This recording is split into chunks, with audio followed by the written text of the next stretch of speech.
Afin de nous aider à envisager le futur des territoires touchés par le phénomène de remontée de nappe, l'équipe de recherche du projet d'études Rivage Normand 2100 a réalisé des projections sur 3 seuils de temps, 2030, 2050 et 2100, et effectué ces prélèvements à plusieurs niveaux de profondeur afin de mesurer avec pertinence les enjeux et impacts liés à cet aléa insidieux.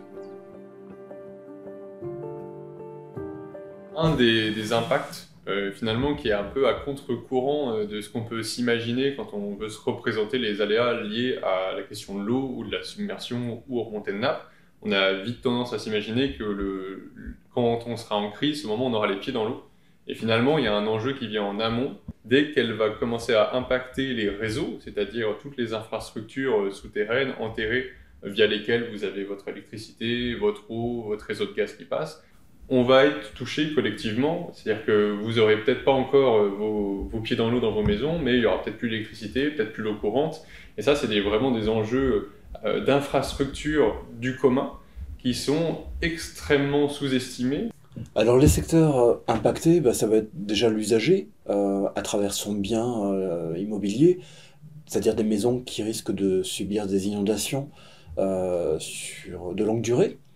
Des inondations directes, mais aussi la pénétration de l'eau dans les infrastructures du bien et par capillarité dans les murs, ce qui en fait va générer la présence de moisissures et d'humidité. Donc il va y avoir des impacts sanitaires. Ça veut dire que le citoyen en lui-même, il est touché au niveau de sa vie dans son bien immobilier. Ces phénomènes questionnent la perception collective de la vulnérabilité. Beaucoup de riverains ne voient pas la nappe comme un risque, mais comme un élément invisible qui apparaît périodiquement, créant un sentiment d'injustice ou d'incompréhension. Ce qu'on sait, c'est qu'on ne sera pas tous égaux devant l'exposition au risque, c'est-à-dire d'un quartier à un autre. On ne va pas subir les mêmes risques. Il pourra y avoir des quartiers qui seront touchés et le quartier d'à côté qui ne seront pas touchés par les risques liés aux remontées de nappe. Et aussi, on sait que les populations ne sont pas égales et que des populations qui aujourd'hui sont déjà en situation de vulnérabilité sociale et économique vont avoir moins de capacité à s'adapter. Donc l'enjeu, c'est de savoir à partir de quand on décide que c'est plus intelligent peut-être de faire ses valises, ce qui est toujours douloureux, ce qui doit être accompagné. Il y a vraiment une dimension aussi traumatique qu'il ne faut pas sous-estimer dans le fait de délaisser un territoire, une maison peut-être dans laquelle on a grandi ou nos parents nous ont laissé. C'est aussi un accompagnement presque psychologique et un soin qu'il faut avoir par rapport à cette question. On risque d'observer également d'autres conséquences, notamment sur la fréquentation du territoire à certaines périodes de l'année, notamment peut-être des impacts sur l'activité touristique, si des zones ne sont plus accessibles à certaines périodes, ou aussi en ce qui concerne les transports, puisque les routes peuvent être détériorées, mais aussi la circulation, ce qui pourra à la fois altérer le déplacement des salariés, des acteurs économiques du territoire, mais aussi des habitants.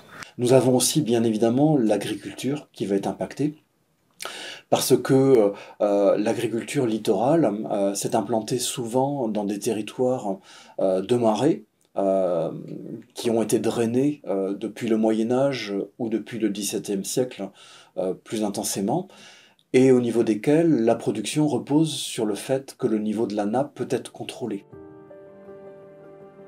Les remontées de nappe dans les territoires littoraux ne se limitent pas aux dommages causés aux infrastructures, mais influencent également les modes de vie, les perceptions de l'eau, les pratiques agricoles et les dynamiques de solidarité locale.